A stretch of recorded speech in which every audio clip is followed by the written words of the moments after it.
You do it this week. Sportin' Beards. Episode number 35. 35. Who's 35? Ooh, that's a good one. I mean, this is going to be a random one, but Eric Hosmer?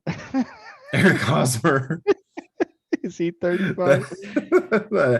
That is a I don't know. random one. That's the one that popped in my head. Let's go see. What number is Eric Hosmer? Oh, goodness. Why don't I'm surprised. I've never actually tried to look at numbers before we started the episodes. You know, I always mean to, but I just, you know what? It's Justin Verlander. Justin Verlander's 35. It's the Justin Verlander episode. He starts tomorrow. He dominates tomorrow. He gets the Astros off on the right foot tomorrow. Dude, Eric Hosmer is number 35. I don't know why. I really have no idea. I liked him when he was on the Royals, and it was cool to see them win the World Series, but I've never been like a big Eric Hosmer guy. Yeah. But I guess I remembered his number for some Kevin reason. Durant used to wear number 35. Ooh, that's a good one. Joe Morgan, Frank Thomas, a couple of 35s. Okay. Yogi Berra, 35. 35 is a good number. It is a good number. I dig it. Seems like it's a good baseball number. Yeah. We're not only sporting beards, sporting jerseys. I'm digging your Dez jersey, dude. Yeah, throw up the X, baby. Hell yeah. You were saying he was your all-time favorite Cowboy? All-time favorite Cowboy. I dig it. I love Dez. Dez was my favorite player. I still do. Did you see that he even apparently put 10K on the Cowboys? Did he? Won like 60 grand or some shit. Nice. I was like, there you go. Hell yeah, Dez. That boy Dez. Yeah, so I'm still digging Dez too. And dude, it was honestly hard for me because I've got my Parsons jersey and he just had a hell of a game. But I just wore it yesterday and I was thinking the Braves are starting tomorrow. So yeah, right. Had to throw the Braves on. So yeah, I get it. I've worn an Astros jersey recently. I haven't worn this jersey for an episode, so I figured I'd break it out.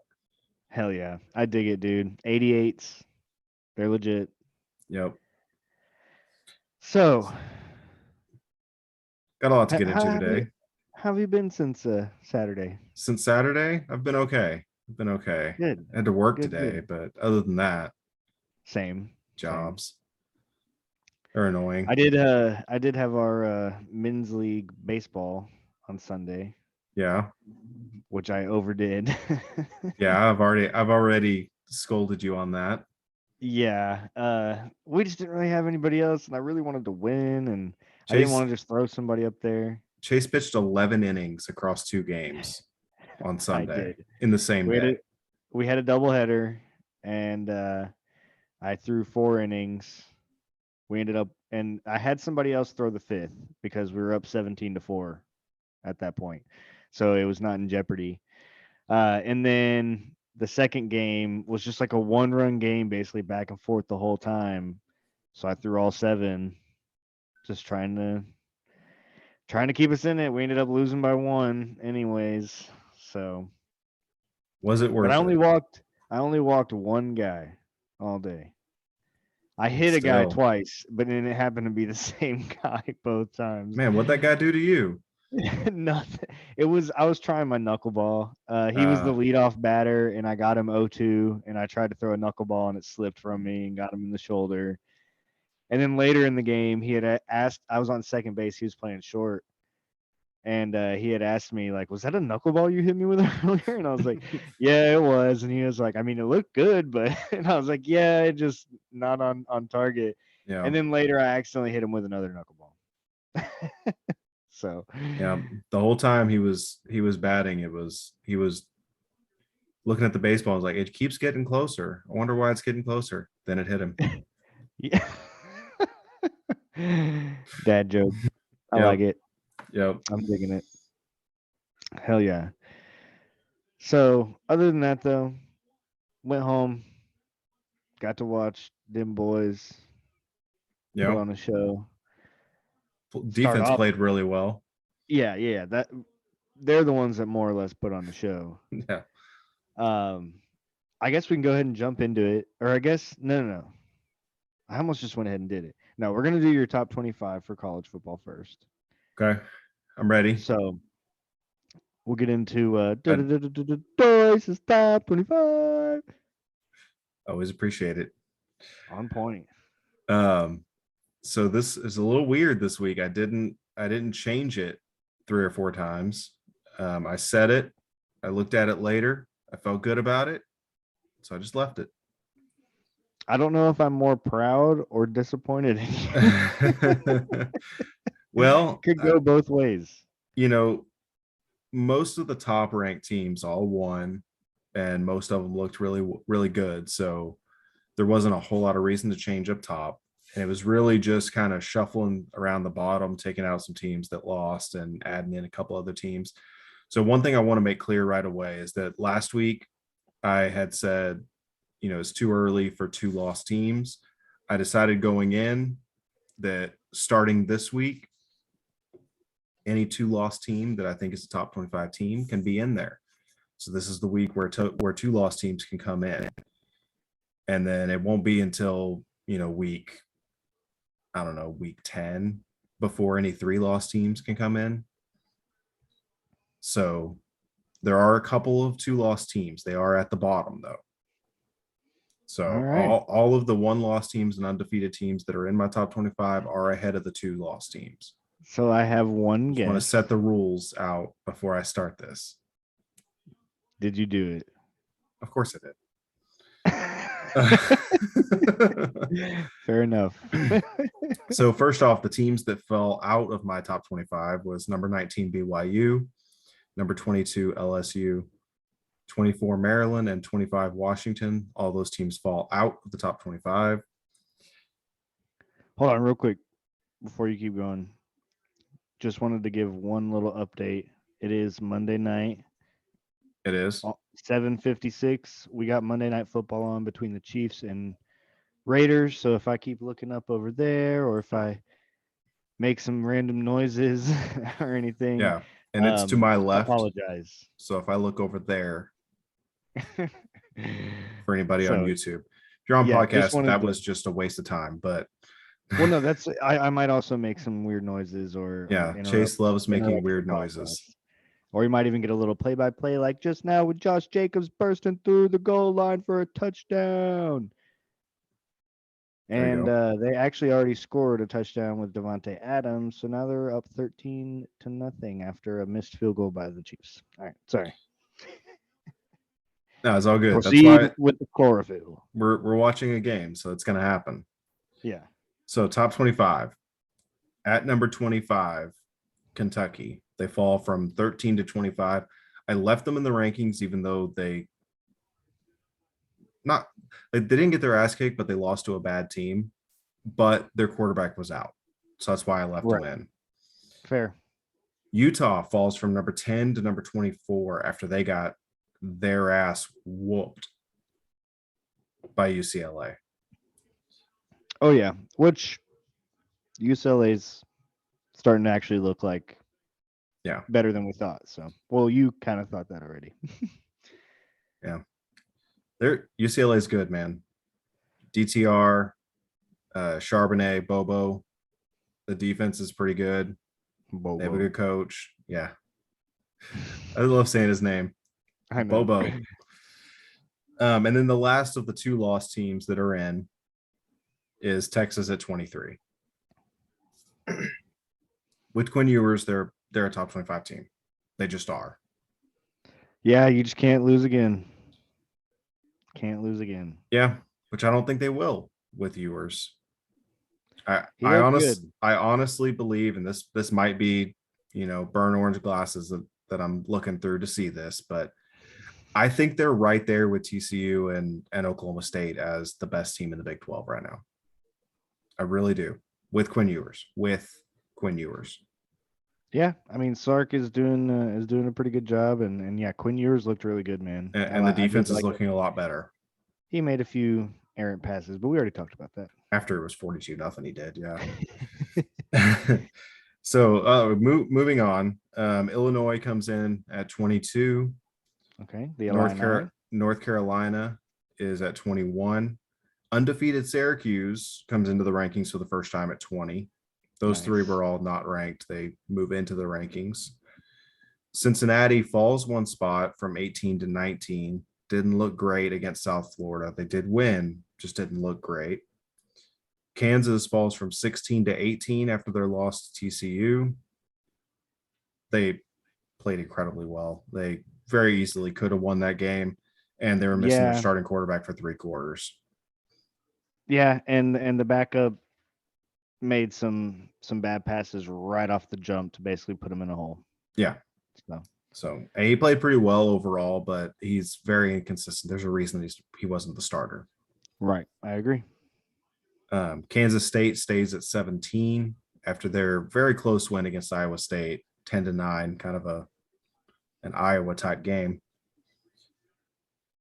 North Carolina State, NC State moves up from 20 to 16.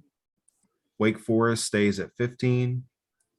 Mississippi State jumps from 23 up to 14 after their dismantling of Arkansas. Again, Arkansas didn't have their starting quarterback, but Mississippi State's a good football team. Yeah, they still had their starting defense. Yeah, if it wasn't for the loss to LSU, which they were in control of and then just kind of let it get away, if it wasn't for that loss, they'd be top 8 probably. Oregon falls from 12 to 13, even though they won convincingly. There's just some teams that moved up ahead of them with better wins. TCU goes from 21 to 12. Undefeated. Yeah, not TCU. only better wins, but undefeated. Yeah. The way the rankings are right now, that I'm looking at the AP top 25, and they actually have Oregon ahead of TCU, but Oregon is the only one-loss team up in that. Yeah. So I've got them at 13. TCU is at 12. Ole Miss stays at number 11 for me. UCLA jumps from 14 to 10. So I've got UCLA in the top 10 at the 10th place. Okay. And everybody ahead of them is undefeated. Oklahoma State stays at 9. USC stays at 8. For anybody that says that might say that I'm biased, Penn State drops one spot from 6 to 7. Tennessee goes up one spot from 7 to 6 after they're just absolutely destroying of LSU. Yeah, that was nasty. I flirted with putting them up to 4. I did. I couldn't quite pull the trigger. Now they have Alabama this week. Right. That's going to be this weekend. They beat Alabama. They're top 3.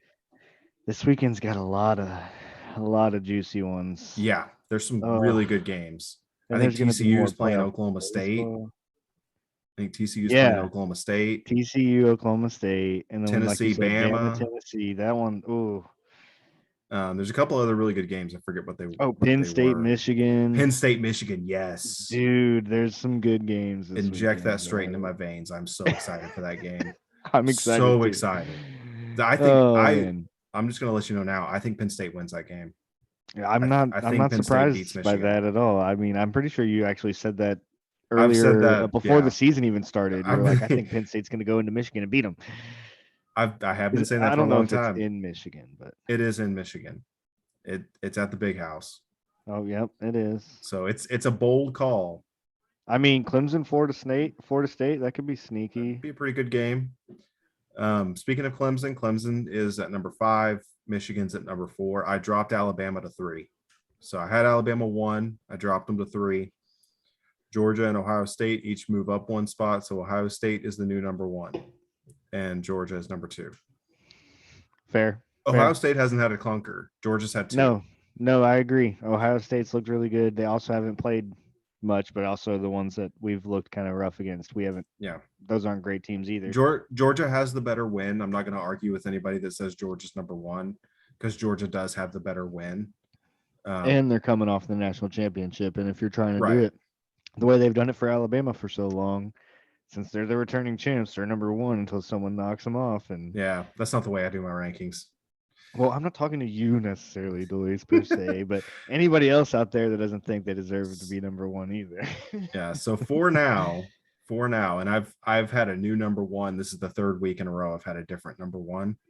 Fair. For now, number one is Ohio State. Those three, I think, have separated themselves from the rest of college football, and I'm kind of doing it week by week of who looks the best that week. Well, the hard part about that too. Wait a second. I actually missed. Did you say you had Michigan or Clemson for? I have Michigan 4 and Clemson Okay. 5. Okay. I almost had Clemson 6, Michigan 5, and Tennessee 4. Tennessee. Yeah. I just Yeah, because didn't right now quite pull the trigger. the AP actually put Michigan 5 and Clemson 4, Yeah, I saw which that. I was kind of surprised to see. Yeah, I mean, Michigan doesn't have a good win yet. Like, they haven't really played anybody that's that good. No, we'll find out this weekend. Yes. This weekend's going to tell us a lot about a lot of people. Yeah. Because Alabama's looked a little shaky against teams that they shouldn't necessarily look shaky against, and now they're having to play Tennessee. Yeah, Bryce Young plays that game against Texas A&M. They wipe the floor with them. That's right. I kind of forgot about that. They turned Jalen Milroe turned the ball Isn't over he like supposed 4 to be times. Back? I think so, but he was a game time decision this week, so I would imagine he's back. But you never know. If not, ooh, Tennessee. If he's not playing, Tennessee's going to win the game. Yeah, I'm telling you right now. If he's not playing, Tennessee will win the game. If Tennessee was on the field against Alabama on Saturday, it would have been a 2-score game in favor of Tennessee. They looked really good this weekend, yeah. So we'll find out because I'm excited too. Yeah, I agree. It's gonna be fun though because Georgia's gonna get to play them. We'll get to play Kentucky. Hopefully, Kentucky can stay afloat. Are they supposed to get their quarterback back? I don't know. I haven't seen an update on that one. Quarterback back. Same. So, well, that would be Doyce is top 24. I tried not to get so much into the mic that time because I felt like I probably hurt some people's ears on that first one. They're fine, I'm sure. Yeah, if it's bleeding, it's okay. It's all good. Yeah. Go to the hospital. Don't stop listening. Don't stop. Just go to the hospital if your ears are bleeding, but don't stop listening. Just keep it going. Oh, Josh Jacobs with a big run and just plowing a dude at the end. Dang, and they're up 14-0. Patrick Mahomes, I think they said he's 7-1 against them. Yeah. Goodness. All right. Sorry. So let's talk some adult football. All right. So not as many crazy things or fireworks necessarily per se as weeks past so far, at least. So like I was telling Chase before, it felt like it was kind of a dull Sunday football wise. Yeah, there were a few things that stood out. Obviously for us, we already kind of got into the Cowboys a little bit. But there was a quote, I think it was this last week. Somebody asked Brady about there being so many 2-2 teams. And he said basically, like, I'm paraphrasing here, but I'm just really seeing a lot of bad football. And I want to be honest with him. I didn't really think about that, but that's really kind of true. That's why we're having so many crazy things happen and so many crazy scores is because there has been a lot of bad football. Yeah, but it also makes for exciting football. Early in the season, some of this stuff might get ironed out. There was a lot of coaching turnover in the offseason. I think 9 different teams changed coaching staffs. Speaking of which, we just had our first head coach firing today. Matt Rule gone. Yeah, he'll be going back to college. Yeah, he'll be sought after in college. I mean, too. Yeah, probably. I mean, what he did at Baylor. He did do really well at Baylor. Dang, dude. But yes, first firing already. Week 5, Carolina Panthers fire Matt Rule. I mean, crazy, but they couldn't get anything going. Yeah, and apparently,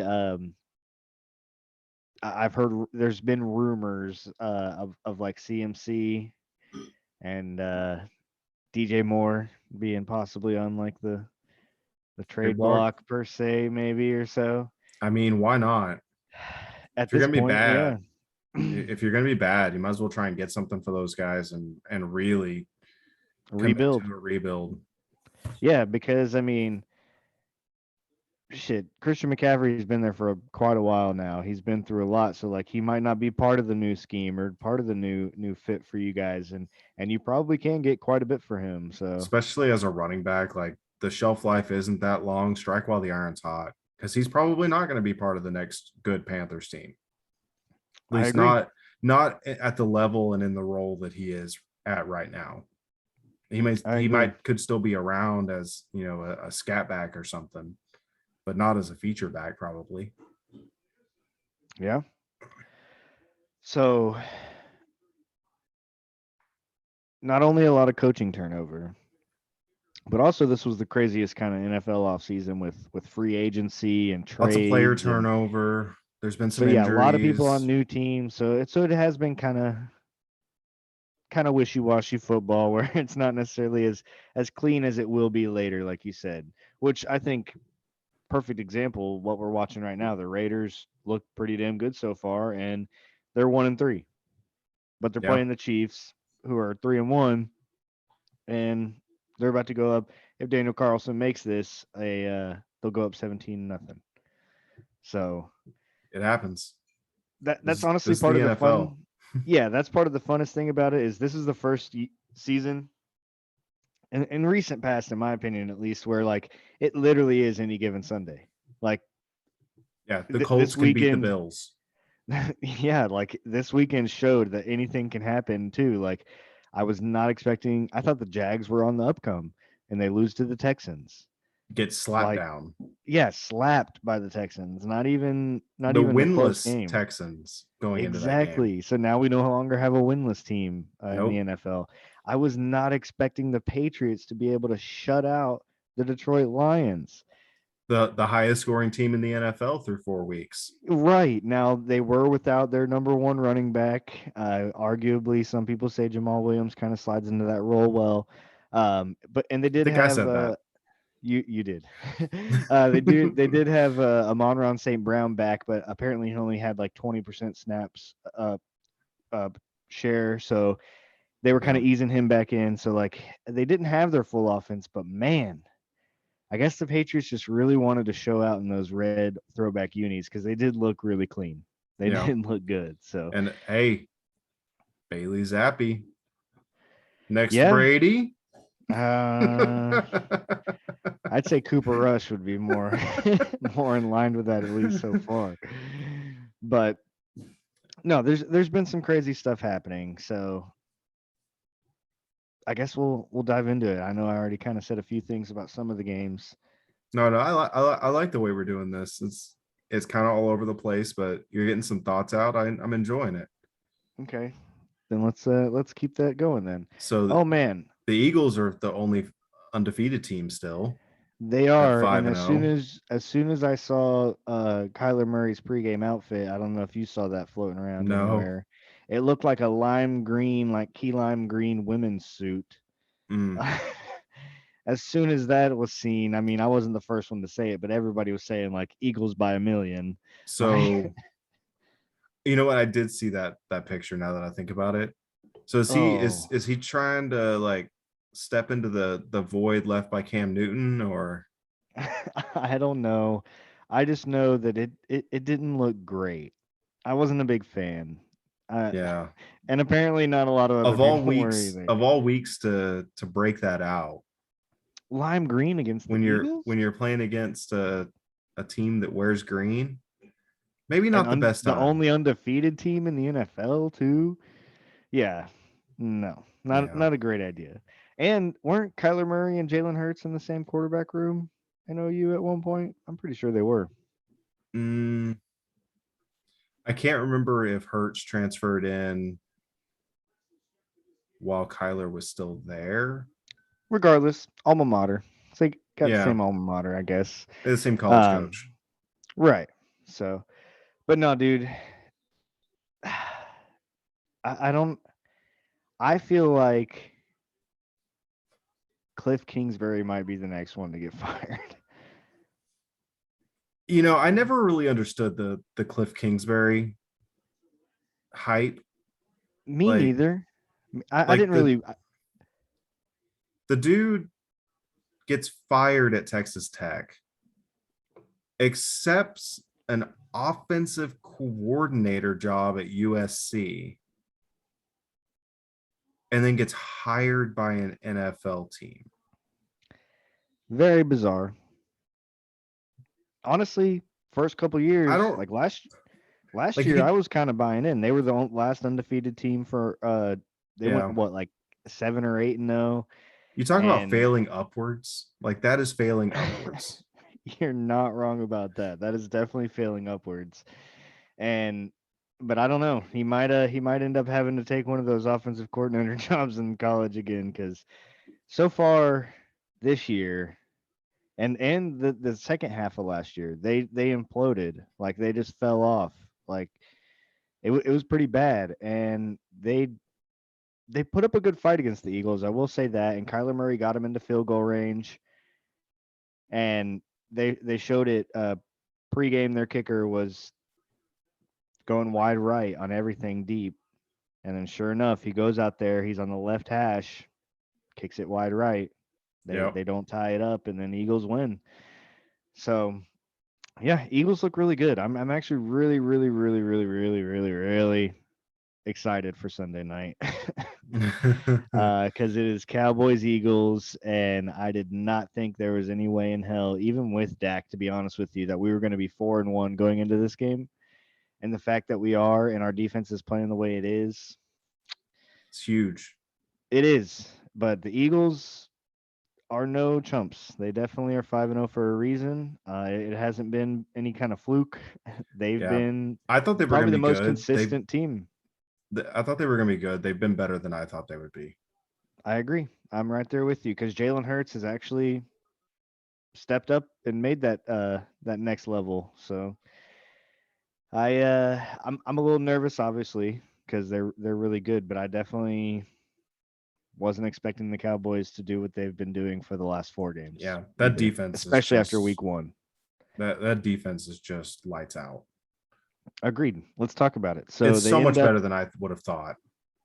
same, dude. And the best part about it, they were talking about it on the radio today. Um, the defensive line, Dan Quinn, like second series, went ahead and put in all his backups, and they were able to even get through. Like we're deep on the defensive line, Yep. And you have to which be. exactly, and they say it all the time. Defense or football game is won in the trenches, Absolutely. and we're really getting good at that. Our offensive line is actually doing better than we thought it was going to be, especially after losing Tyron Smith. Tyler Smith has stepped up big. Jason Peters, I don't think did he even end up playing? I don't remember. He played a little, I think. I think he might have played a little bit, but no, they're actually looking pretty good. And dude, gotta obviously talk about Micah Parsons. Dude is a beast. Absolute animal, dude. He literally fell into their lap. We traded back to get him, and he's just turned into a gem, an absolute gem, dude.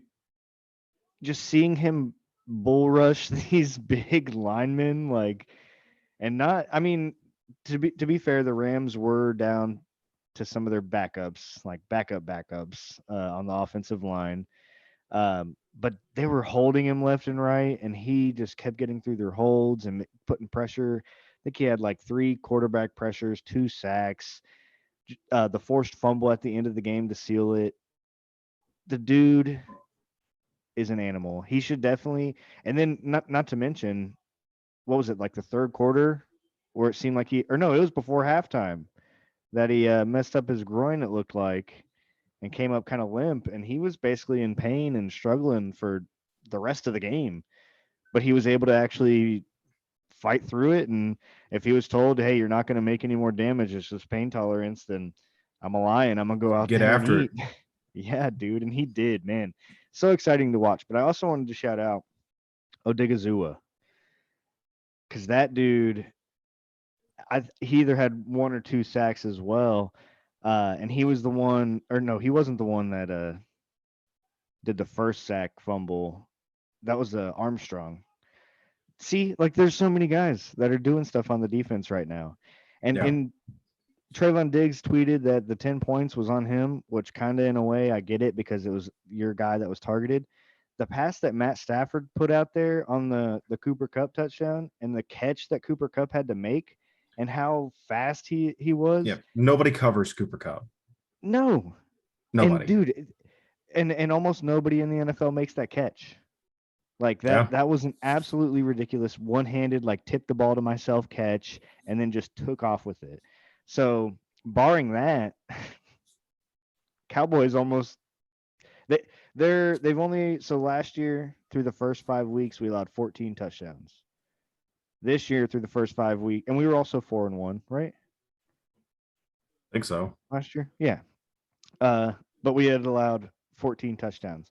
This year we've allowed 5 touchdowns. We're the only team in the NFL this year to only allow 1 touchdown to each team that we've played. They're just doing ridiculous stuff, and I've said it before. I'm gonna stick to it. I think this Cowboys team is actually gonna go places, but it's just not gonna be pretty. Yeah, I mean, I wasn't a believer beginning of the season, before the season. I wasn't a believer. I was, and when Dak went down, I'm pretty sure I said on here, let's just tank. Especially with Tyron out at that point too. Yeah. Yeah, and that to me was probably as big of a deal as Dak, because going back a decade now, the Cowboys don't win when Tyron Smith does not play. That's changing now. It is. It's I see. I'm so excited. I can't even talk. Like it's exciting, dude. It's really exciting because the few things that we thought were super weak that we didn't actually establish in the offseason are actually starting to be all right. And they're actually starting to be like, okay, maybe the Cowboys do know what they're talking about. Maybe they are actually smarter than we think, or they have people involved that are smarter than we think. But yeah, somebody's making some good decisions down there. And I want to say this right now. Tony Pollard isn't who he is without Zeke running the ball with him. I know still should probably get more carries than Zeke at this point. I don't know, man. Somebody put it pretty good on Twitter, and I liked it. He said, if there's a hole blocked to gain 2 yards, Zeke's going to get you 5. Tony will probably only get you 2. But if there's a hole blocked for 15 yards, Zeke's going to get you 15. Pollard maybe get 30 or take it to the house. So like it's maybe. I kind of liked looking at it that way because Zeke is that power back that is just going to go through you at this point. He's not the elusive guy he was when we drafted him, and he's not worth the money. I'm not saying he is, okay? But for what he is and for what this football team needs, I really like it. Dang, man. I needed CEH to score that touchdown. And he was just short. They call it back. Travis Kelce touchdown. Yeah, it happens. I do have Patrick Mahomes in one too, though. Anyways, I'm excited about the Cowboys. I think they look really good. Man, I like Zeke. I honestly think he's still really good. He's just not what we pay him for. I will say that. Yeah. But he's also not what we also drafted. It's different now. But I still think he's very productive in this offense, and I think the eye test is going to be different than the stats, because the stats, 22 carries for 70 something yards. That ain't great. That ain't great, but it's what he's doing. A lot of that too was towards the end of the game when they were just running the clock out, and he was just literally just going right through the tackles.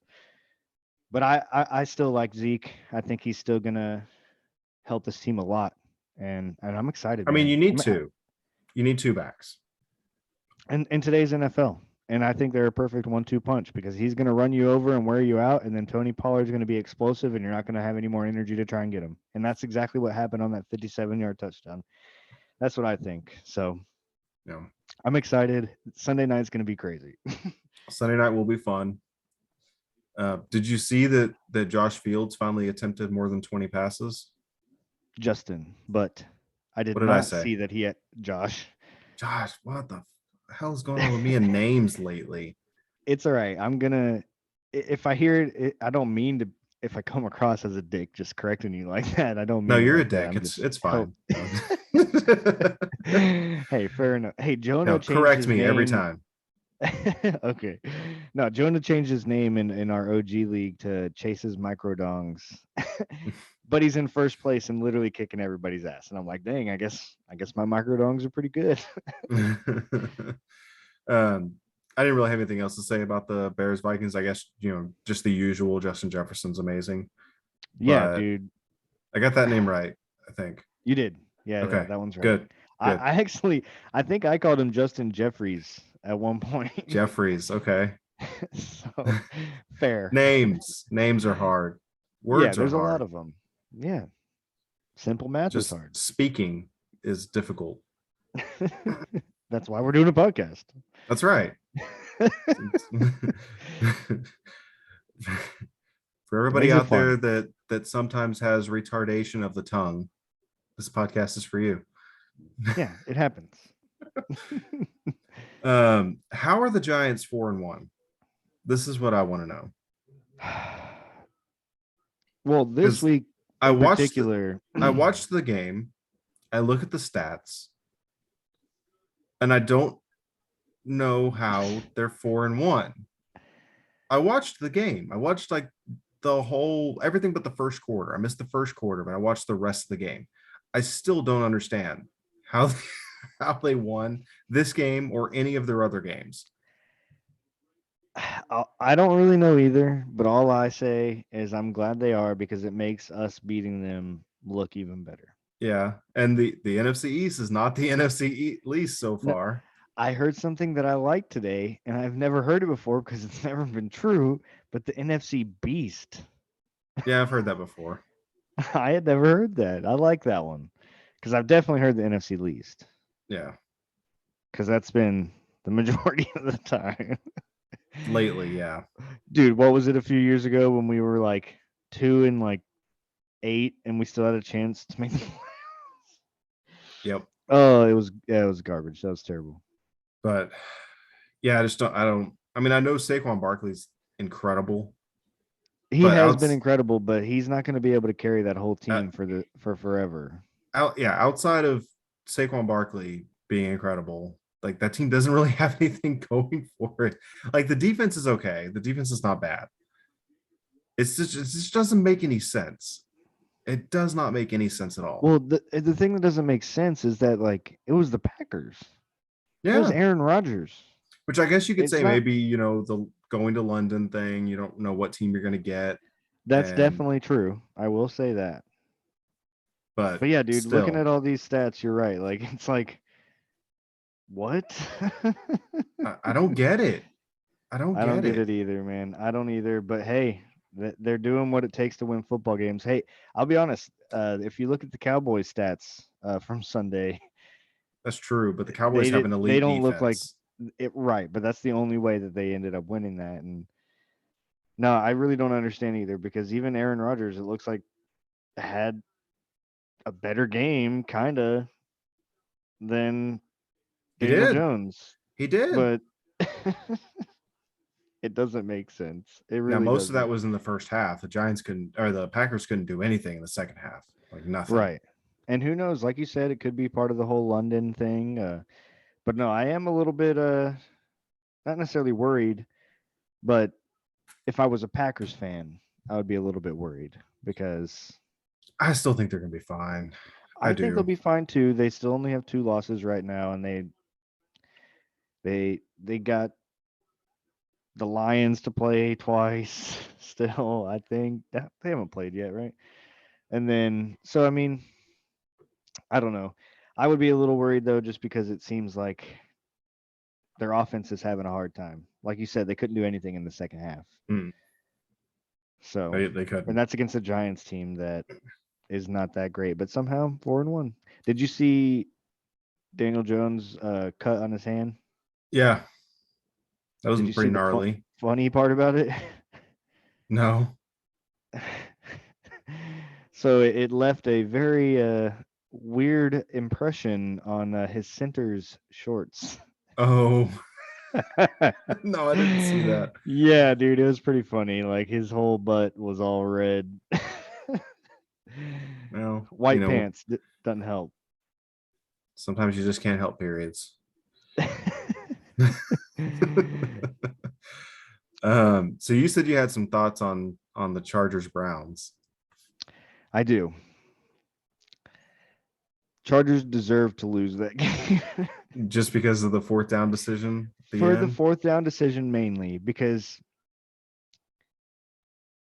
I get you're trying to say that you kind of trust your offense and you think they're going to get it. But guess what? The average is pretty fair. And you've gotten it already a few times. So I'm going to say it's probably against you at this point. Well, that's not the way So, averages work, but I get I what you're mean, saying. yeah, but like it's just with the game on the line, what was it? Like right around midfield? It was like the 46, I think, and it was Yeah, on your own fourth side of the and field. one. Yeah. And they didn't even run it, right? They The passed Browns it. were not going to go the length of the field through the air No. to win that game. They weren't. Now they got away with it. So we're not sitting here talking about how they completely fucked up. They did get away with it and they ended up winning. Somehow Not a great because play call on that either. no, that's what I'm saying. Like, and that actually just brings me back to A&M. What a terrible play call at the end of the day. That was pretty Anyways. bad. That was pretty bad. That's a pretty bad play call. But dude, I cannot say enough good things about Nick Chubb. Nick Chubb is he Both you're like running he backs had amazing games. true, that's true. But Nick Chubb, dude, in this game averaged 7.9 yards a carry on Mm-hmm. 17 carries with 2 touchdowns. Like he The two doesn't get teams involved in the passing combined, game. the two teams combined for 460 yards rushing, by the way. Old school football. Yeah, because Yeah, Austin Austin Eckler, Eckler had a hell of a game 16 too. carries, 173 yards. He had even more yards And than then he had Chubb. yards through the air too, didn't he? Yeah, he caught some passes. Oh man, 4 for 26 yards and a touchdown. I just remembered he at least had a touchdown in the air too. So yeah, dude, Yeah, 200 plus all-purpose yards, 2 or right around touchdowns. 200 all-purpose yards and 2 touchdowns for Eckler. It Yeah, was the this game of the game running backs. it was. That's nuts. But Yeah, yeah, no, the Nick Chargers got away Chubb. with it I though. love watching Nick Chubb run. Same here. Georgia boy. I liked him when he was in Georgia. And then I felt bad for him going to the Browns. But Yeah, like he averages over 5 yards a carry, and you're like he can't keep it up for forever, and he's just kept it up for forever. So Nick Chubb balling out on a shitty team.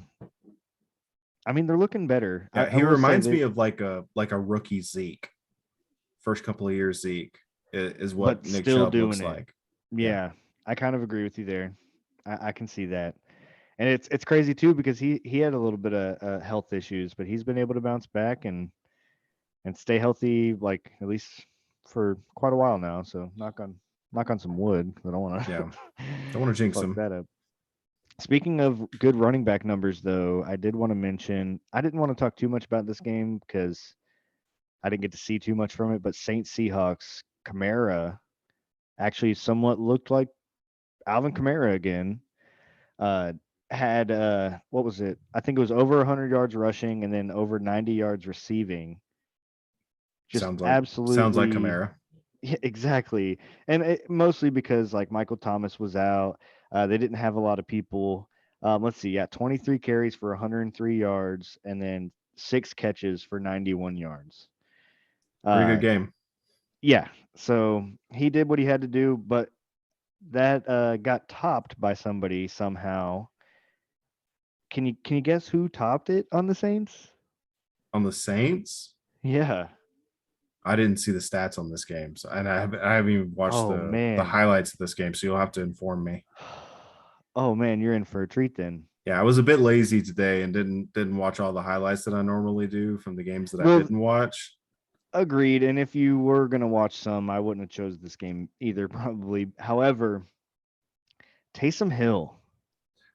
Oh yeah, So no Jameis, no Michael Thomas. They're gonna have to just figure things out, right? Well, yeah, I got Taysom Andy Dalton Hill, at quarterback. yeah, Andy Dalton at quarterback, dude. Taysom Hill ends up having 4 total touchdowns. Wait, where is it? I thought it was 4. Now I'm seeing only 3. Maybe Oh he has no, 4 yeah. on the So season. no. So he was 1 for 1 for 22 yards and a touchdown passing for 158.3 perfect passer rating. And then 9 carries for 112 yards and 3 touchdowns. So as many yards as Kamara put up, if he just had 1 or 2 of those Taysom Hill touchdowns, good lord. Yeah, But dude, the Saints used their weapons that they had the way that they needed to be able to beat the Seahawks because Geno Smith was looking good. Rashad Penny, unfortunately, broken tibia, out for the season. Hate to see that because I liked him and he was young yeah. and looked promising. Gives an opportunity Kenneth Walker for the Kenneth third, Walker. he looked good too. So he's definitely going to be sought after in many fantasy I've got leagues. him. I've got him in one as well. I actually had both of them in one. I've got him I got in the handcuff. I've got him in Dynasty. Ooh, even He's one of better. the 3 because I picked up him, James Cook, and um, what was the other one? There's another rookie running back that I have that hasn't really played much yet. Isaiah Spiller. That's the other Okay. one. So I was Mine's like, Isaiah Pacheco. one of those 3 at least is gonna pop this season. Yeah, and it looks like Kenneth Walker is climbing that chart right now. Yeah, he's probably gonna start for me Unfortunately, next week. because of injury, but yeah, no, I feel you. Well, we're starting bye weeks next week, so Yeah. that's when all the fun really begins. Yeah, I gotta dig myself out of a hole now. But Right. we don't need to talk fantasy. So So that's about all Bills. I've got on football. So you take it away and All right, whatever I else just you want to say have. a couple more things. Bills end up beating the absolute crap out of the Pittsburgh Steelers. Josh Allen with a 98-yard touchdown pass to Gabe Oh Davis, yeah, which was legit. yeah. I was actually watching that game when it happened. Did you see? Have you seen the field view of it? So they had a camera Yes. angle from behind, and dude, it was pretty legit. It's kind of cool to see that because you get to see just Josh Allen and what happens when he stays back instead of seeing the whole actual play. And so, dude, it was pretty cool. But damn, hell of a pass, hell of a play. I do like Kenny Pickett. Kenny Pickett doesn't look bad. He only had 1 pick in this game, 34 of 52 for 327 yards. He threw the ball 52 times. So In his first start, which I don't know how many guys have thrown the ball that many times in their first start. I want to say I Nobody. remember a couple. No, I remember somebody did recently. Man, I can't remember who, but somebody Maybe Zach recently. Wilson or I'll somebody. have to look into that. Something like that. I'll have to look into it, but I feel like that has happened recently, though. But no, I mean the Steelers. It's weird because you look at the stats, and the stats aren't that bad. Like I said, 34 52. That means you're getting a lot of guys involved. George Pickens had 6 catches. Deontay Johnson, 5 catches. Chase Claypool, 5 catches. Like, they were spreading the ball around. The problem here is Najee Harris, 11 carries for 20 yards. They couldn't get the run game going whatsoever. At And all. Like it was yeah, negative yards as often as it was positive yards. which with a guy like Najee Harris, you got to figure something out. Figure something out. You got to be able to get him some yards. Yeah. Like, Gotta get the ball in his hands in space, which they were I not able to do. understand you're trying to get your rookie quarterback in rhythm and trying to get him going, but man, not a good week to try and do that against Buffalo, who, Yeah. I mean, barring what happens tonight, they tried in the first quarter. They tried to get the run game going. It just there was nothing there Like they could Yeah. do nothing against that Bills front. Yeah, and then they ended up going down pretty quick, and so it's hard to climb out of a hole at that point. But barring anything happening tonight, which Kansas City, it's now 17-7. They're looking a little bit better. Buffalo has now Strip taken sack the on torch Derek Carr. back for me. Oh yeah. Oh no. They call it roughing the passer? No. I don't know what happened, but now Las Vegas is going Got to for a be 50-yard field goal. offsides or something like that, maybe. There's no way that was roughing the passer. Well, roughing the passer would have been a first down, so it can't be roughing the passer. I don't know. Did you see the Tom Brady one? That was Still, bad. roughing the passer would have been first down. True, but I was thinking maybe they were just going back. I don't know what was going on. Yeah, I don't know. But Buffalo took the torch back from Kansas City, at least for the time being, of the team to beat in the AFC for me. Yeah. That's I never really got off the Bills are still the best team in the NFL. I just really liked what Patrick Mahomes was doing, and Kansas City looked like they were rolling just like Kansas City has been, and they've been there and done that. So I think we might get Kansas City Buffalo next week. That'd be fun. That'd be a lot of fun. Next week, 3:25, Bills Chiefs in Arrowhead. Nice. So that should be fun. We'll find out next week then. Just a couple other things about the NFL. I know I've been rambling on more than I even thought I would. Jets beat the Dolphins. I know the Dolphins were down to their third quarterback, but still 40-17. Damn. Jets actually look like they might actually be something, however you are in the Bills division. Yeah. And 49ers, third string quarterback. Yeah. I mean, yeah, that's tough. I feel for the Dolphins in a way right now just because they did look really good and very exciting, and now they're sitting at 3-2, and who knows. But then we had the 49ers end Matt Rule's tenure in Carolina. Yeah. And then Bengals Ravens was actually a pretty damn good game. I was surprised that the Ravens were able to pull it off just because Lamar Jackson did not look great. He made some passes that were errant. He overthrew some guys, completely missed one wide open touchdown. One arguably was about to basically be a wide open touchdown. Completely missed them. Just made some mental errors last night in the game, but they ended up being able to beat the Bengals. So yep. When you have Justin Tucker. That was a big matchup. Yeah, Justin Tucker's a beast, dude. I have him in our dynasty league, which is pretty clutch. Speaking of kickers from Texas, I wonder when the last time there were two kickers in the NFL from the same college. I feel like that shouldn't be that. I feel like that shouldn't be that crazy. I guess there's usually only 32 of them. Yeah. We'll have to check that out. That sounds interesting. Yeah. I'm writing it down real quick. All right. Yeah, we'll look into that. I'm just curious. That I forgot to mention.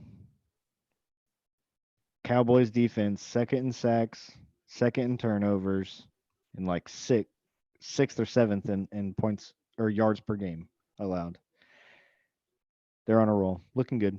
Just wanted to throw that they are looking really good. I had actually written that down, and I was like, man, I got to throw that out there then if I actually wrote it down. Right. All right. Ready to talk some baseball? I am. Postseason baseball. That's why I'm wearing my Acuna World Series jersey. You see the gold around the letters. Yeah. Yeah. The real postseason starts tomorrow. Right. That is true. So we say goodbye to some pretty good teams, honestly. 100-win team that doesn't make the division series. Yeah. First time ever a 100-win team doesn't make the division series, which with new rules now, I'm not surprised it's the first time ever. Right. But We say goodbye to the Cardinals as well. I don't think that had happened quite yet when we were doing our last episode. Yeah, which it's cool that both Yachty and Albert got pretty clutch hits in their last at bat of their careers. Agreed. Yep. Just So not quite enough. It's kind of perfect the way that it ended for anybody that's not a Cardinals fan. Like those two guys both got clutch hits and the Cardinals lost. Hell yeah. Perfect. So anybody who's not a Cardinals fan is like, that's the perfect way for their careers to end. Yeah, I guess I can agree with you there. So I will say I am a little disappointed in myself. Wow. I don't know how. So Vegas made their field goal, and then Kansas City got the ball back with like 20 seconds left and somehow made it down and got a field goal. Patty Mahomes. Gracious. Yep, Patrick Mahomes. See, this is why we'll find out next week which team really runs the AFC right now. Anyways, I had kind of forgotten until I saw recently that they extended their interim manager, that Phil Nevin got fired, and the Phillies still right? Phil Nevin? Is that no? Nevin is the interim for the Angels. Oh, that's right. I don't actually remember the Phillies new manager's name. Who was the manager though? It was Joe Girardi. That's right. To start the season. He was actually the first one to get canned. Right. But I just thought that was actually like kind of crazy. Like they lost their manager and now they're in the playoffs. They're in the division series nonetheless.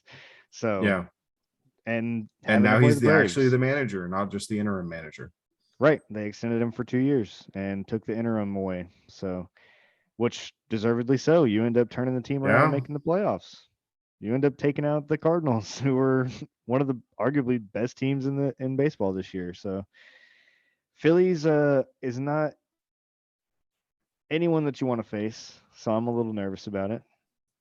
But it's gonna be a good series. But if anybody, I mean, the Braves are hot right now too. So yeah, it should be good. It's funny to me that of the division series, 3 of them are division series.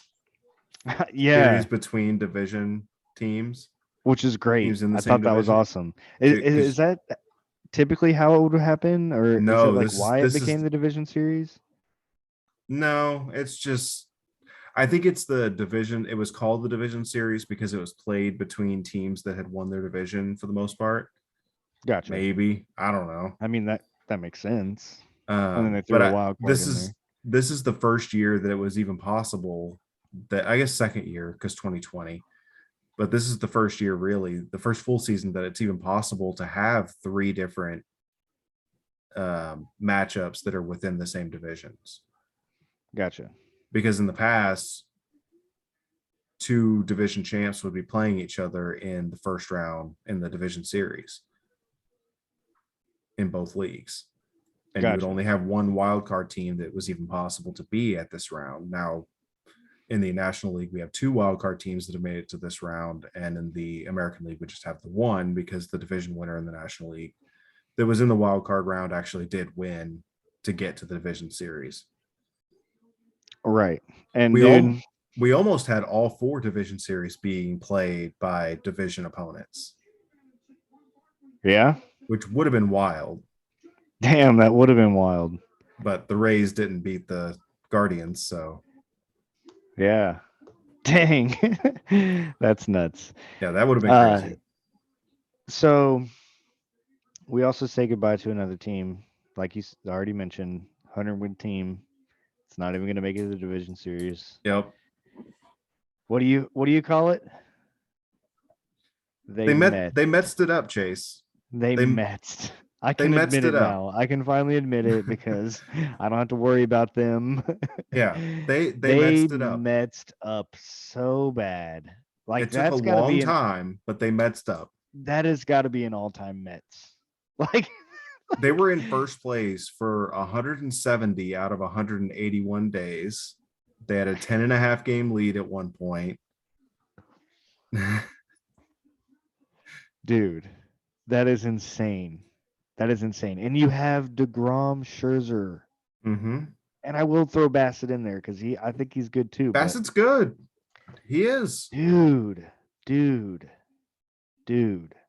The Padres are actually that good. I think that's what it is. I don't think the Mets necessarily Metsed it completely. I think the Padres lineup is The, actually that good. the They're Padres are good really hitters. talented. Like they're Yeah. stacked talent wise. They have never put it all together, but they are stacked talent wise.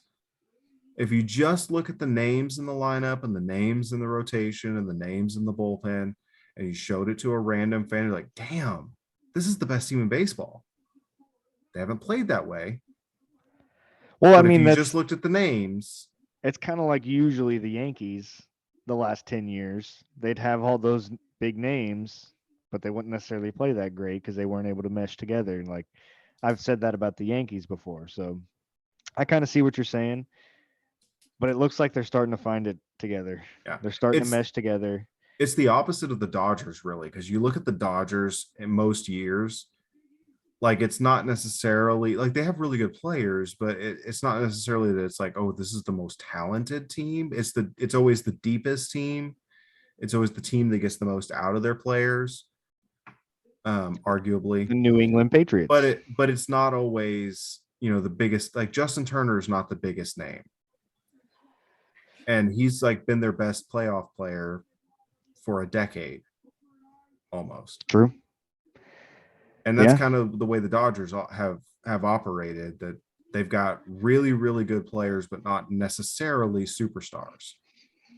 True. And they do get the best out of them, and they always tend to be in the conversation and good. Like Yeah, they're always I one of the remember best. very rare bad Dodger seasons. I mean, it's Not in a happened, long time. Not not in in a a long long time. time at this point. So, but to talk about the Padres, dude, they did what needed to be done, and the main man himself, my beard of the week candidate, Joe Musgrove, got it done, dude. He 7 innings, 1 hit, 5 strikeouts, 1 walk. You can't ask for much more. One ear Like check. 1 ear check, which I will get into.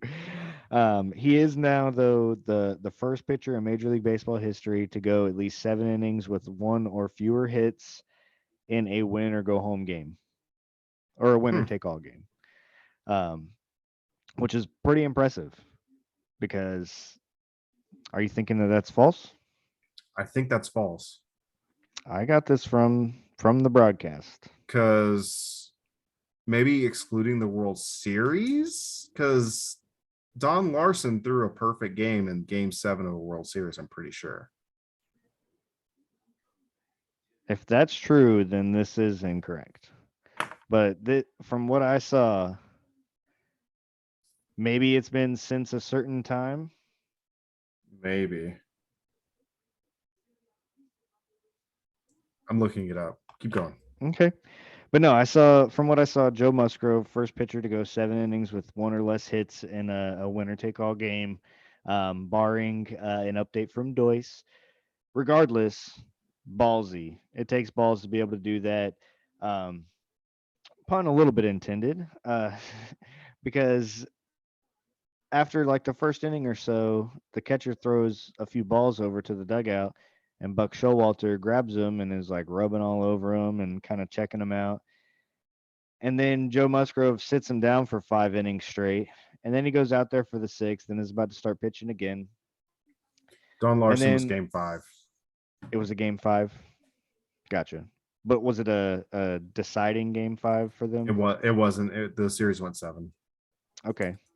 So then I believe that is correct still. That Okay. Joe Musgrove is the first pitcher to go 7 with 1 or less hits in a winner take all game. So very impressive.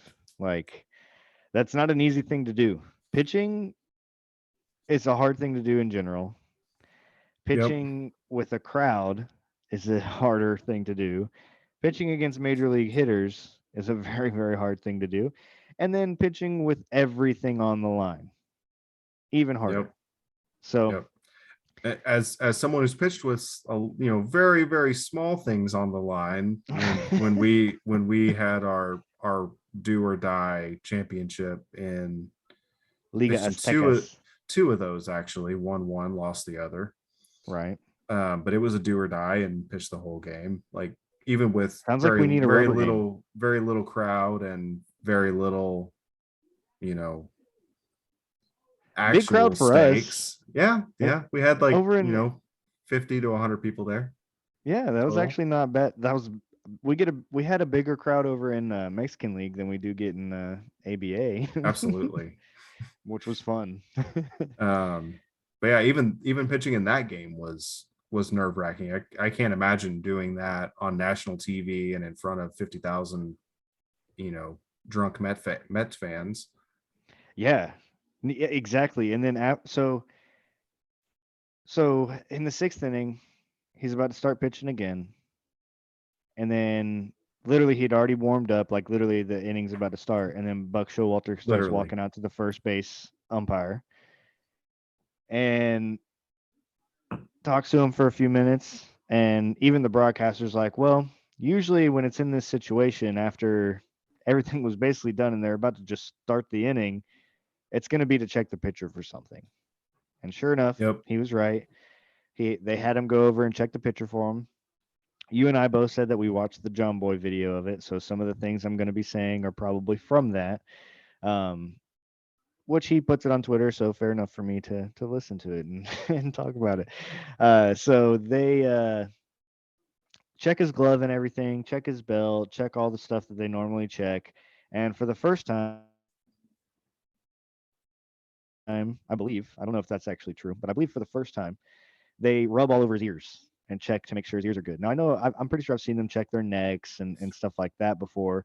And I think it was actually the same umpire that had to check the hair. Isn't that what John Boy said? Like somebody was all sweaty and shit. And then they find that nothing was on it, and he's free to go, free to keep pitching. And he remained dominant. Yep. And so I didn't really necessarily find too much of it. I will say that his ears were red. However, I am the type of person, it's funny, my mom used to always say, I blush with my ears. So I'm not surprised to see people when their ears turn and red. They were very that shiny, happens. They were very shiny. I mean, Andrew McCutcheon did say that anything. Apparently some pitchers like to use like red hot on their ears, which is basically like icy hot, but just the hot part. Mm-hmm. And it just kind of keeps them focused. Apparently, I heard on the radio today, Roger Clemens used to rub his balls with red hot. Baseball players will, Moises Alou used to piss on his hands to toughen them up. Yeah, that's right, dude. Baseball players we'll do anything if we think it's going to give us the tiniest of edges. Yep, it's pretty funny. But yeah, so that's pretty crazy that it ended up going down the way it did. However, I don't think he ended up doing anything. John Boy said it in the video.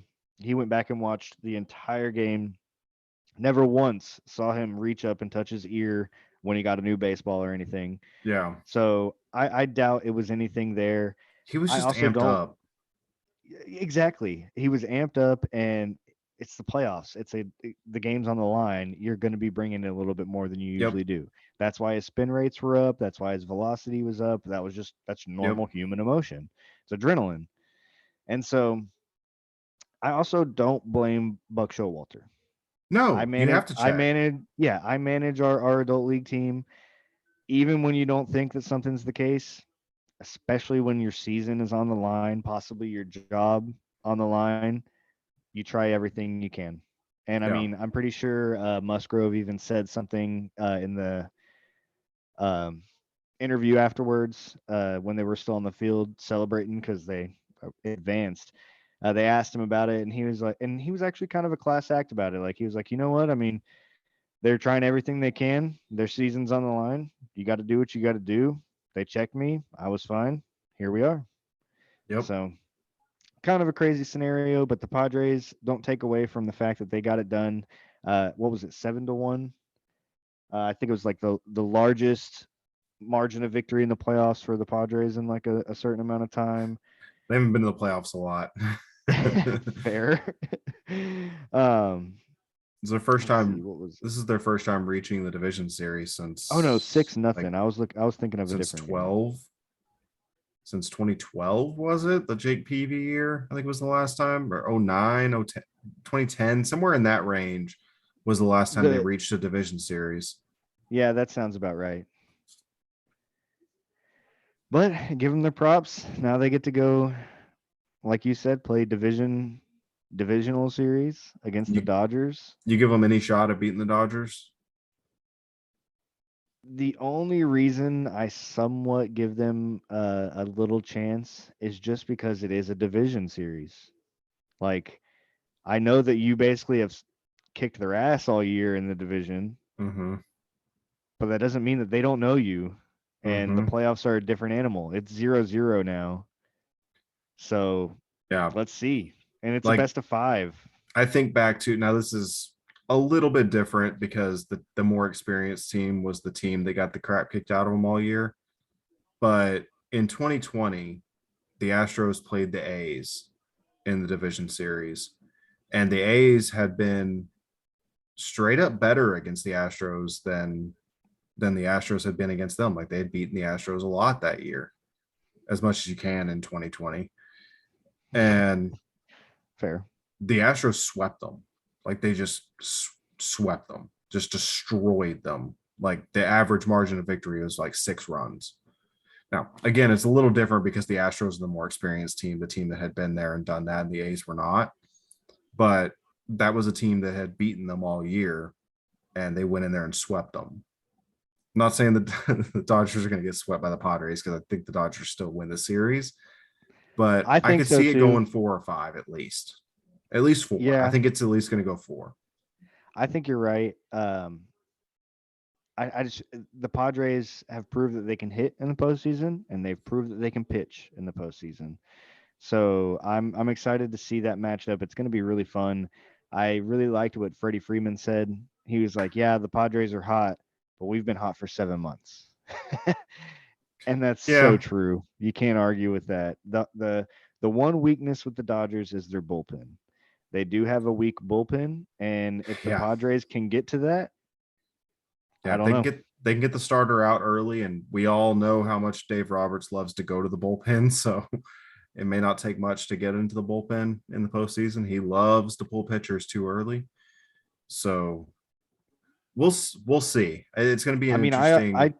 I did choose the Dodgers when we were talking about it before the postseason started. I definitely chose the Dodgers to win this, but I will say at this point, after seeing what I've seen so far, I would not be surprised if the Padres beat them.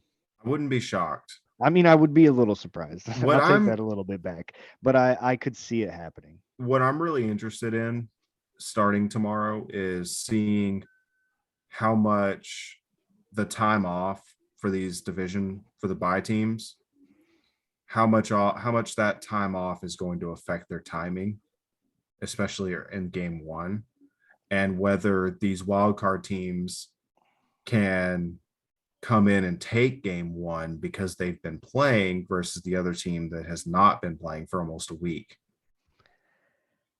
I definitely can see what you're saying. Not quite almost a week, right? Was it? Or I guess it They're was, yeah. the Wednesday was the yeah, last game of Wednesday was the last game of the regular season. That's true. And most of those teams, um they may have gotten their guys in for an at bat or two and then pulled them for the last couple of days of the regular season like they usually True. do.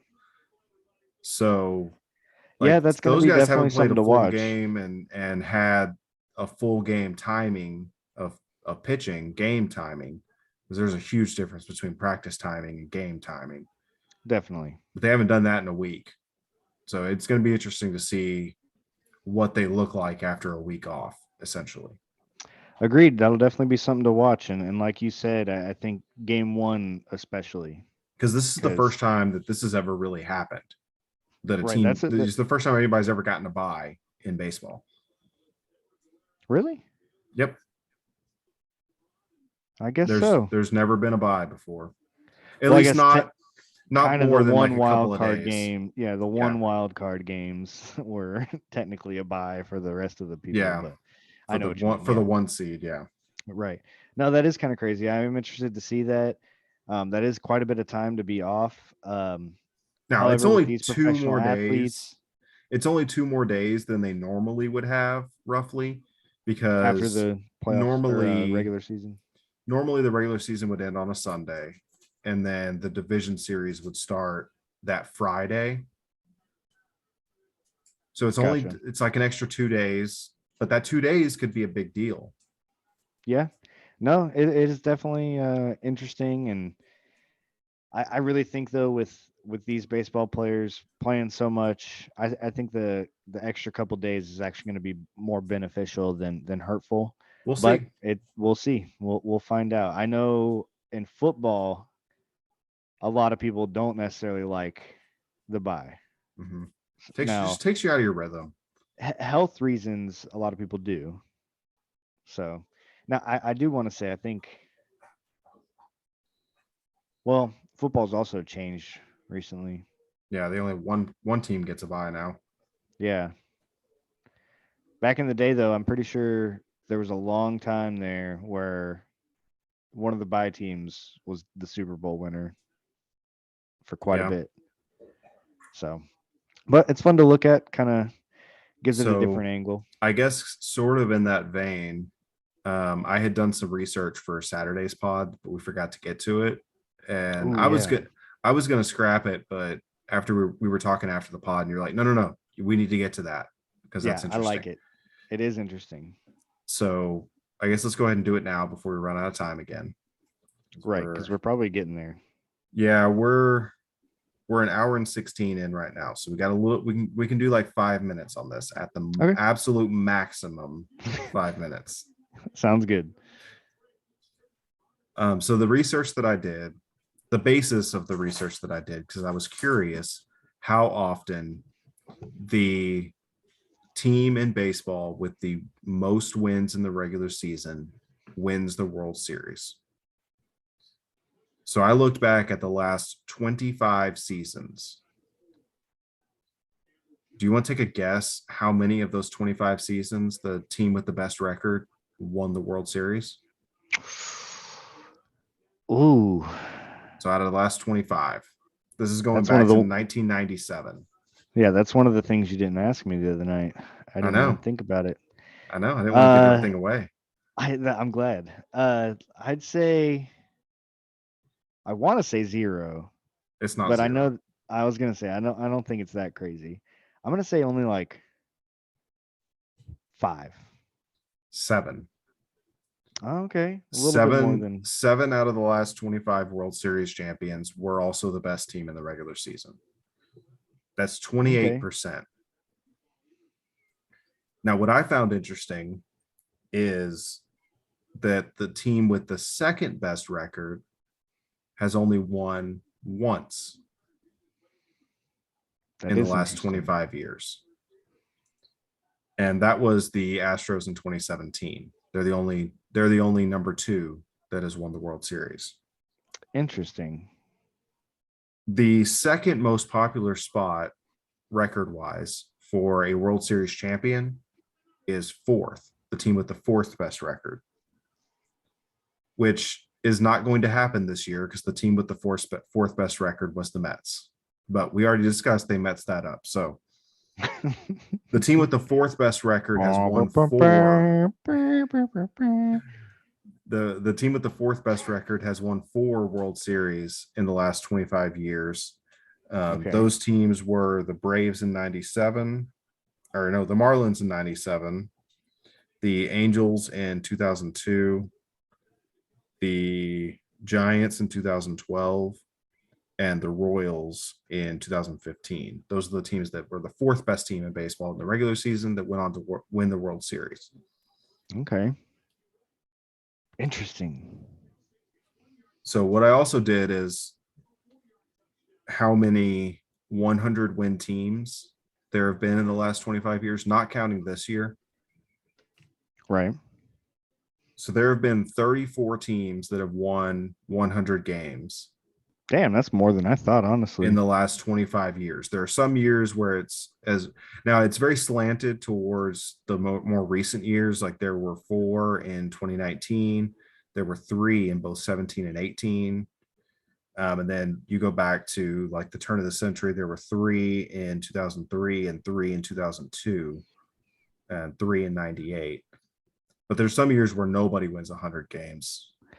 That's what I kind of thought. So I was surprised. I mean, that's still quite a bit. Yeah.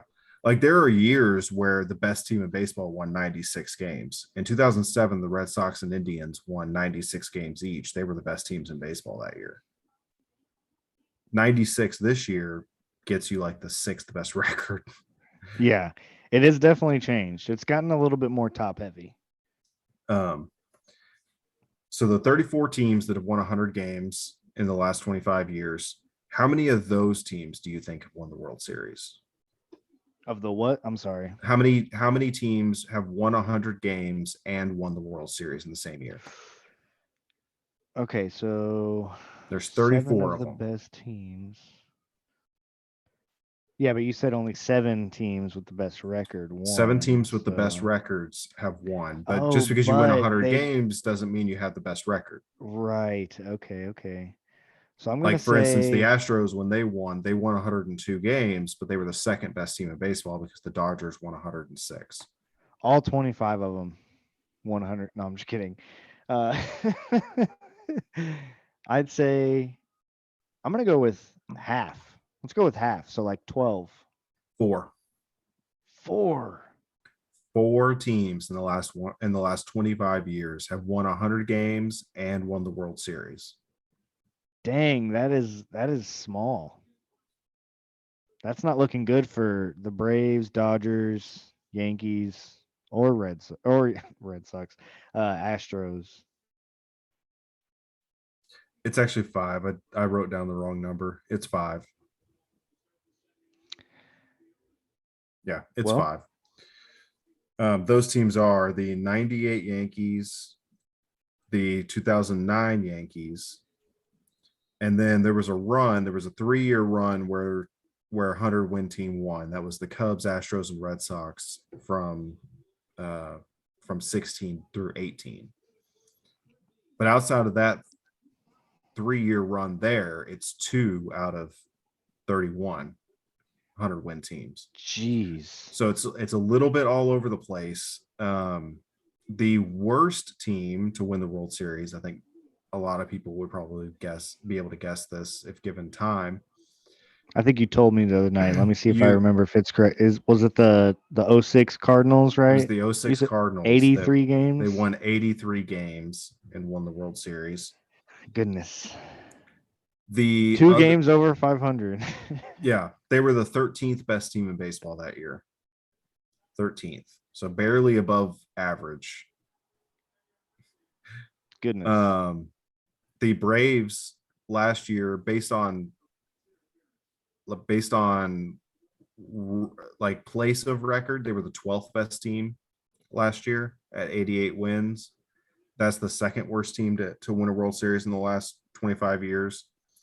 Nobody that has been 11th or 10th best record has won. There have actually been 3 teams with the 8th best record that have won, which I thought that was a little strange. 3 teams strange. as the 8th. So more teams have won as the 8th best record than have won as the 2nd best record. Yeah, that's crazy. Those teams are the Cardinals in 2011, the Nationals, the Nationals. I've got one of these two. The Nationals in 2019. Fair. Okay, fair. And what's the other team? Oh, yeah, the Giants in 14. Yeah, what?